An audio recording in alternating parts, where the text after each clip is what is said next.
সেই ভাইরাল শিমুল, তার কিন্তু আরেকটা নাম আছে বিদ্যুৎ শিমুল।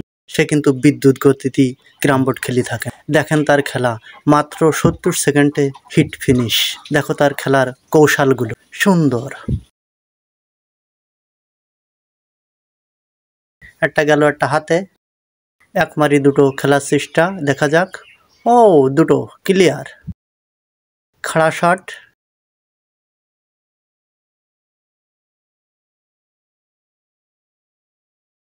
এবার কিন্তু অ্যাঙ্গেলে রেড খেলার চেষ্টা। ওয়াটার শট, রেড কিন্তু পকেট হয়ে গেল। আর কিন্তু মাত্র 3টে গুটি আছে, 3টে গুটি দিলেই কিন্তু সে ফিনিশ। দেখা যাক সে এক মারি দুটো নেই কিনা, কি একটা খেলে। হ্যাঁ, দুটো নেওয়ার চেষ্টা।